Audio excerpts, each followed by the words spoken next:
Right, joining me now is Dr. Raman R. Gangakhedkar. He's the ex-Deputy Director, ICMR.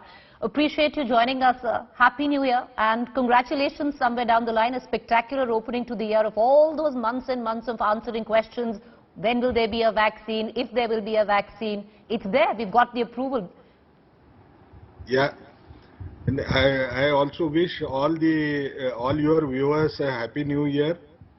At the same time, I must also say, though the vaccine has come, please don't lower your guards. You have to continue to follow the COVID appropriate behavior and also ensure that the decline that has taken place should not reverse by being complacent with following COVID appropriate behavior.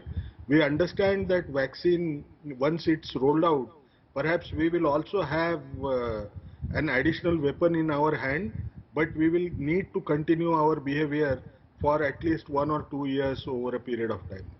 So, with the conditional approval now being given to Covishield, what does the conditional approval mean? A lot of people are raising that question. Yeah, conditional approval has multiple issues that are associated with it. One thing which we have to understand is conditional approval is generally given when there is an unmet need.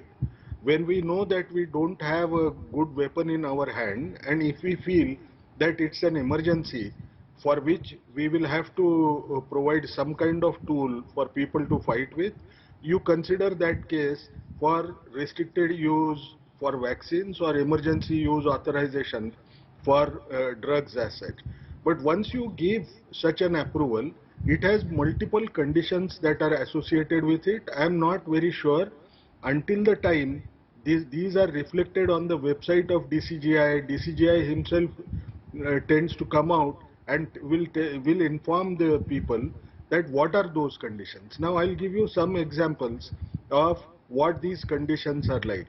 Now one must remember that one kind of conditional approval which is has some implication is over the process of informed consent.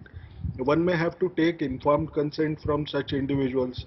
Second thing, we need to remember that the trials which are yet to be fully completed, you will have to continue the same trial and generate the data locally.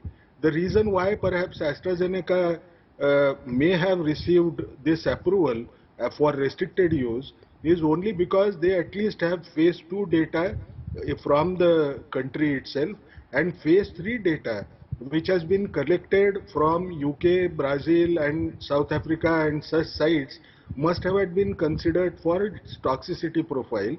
But one needs to wait and see as to what conditions have been attached for that. I'm sure they must be continuing to ask them to continue those phase 3 trials in India. The third thing which is also important for us to understand is restricted use could also be a conditional approval saying that it will only be provided in the program conditions. So it's provided only through public health setting as such. Now that's something which we will have to watch. So conditional approval has considerable meanings. We need to wait for the final approval being displayed on DCGI website.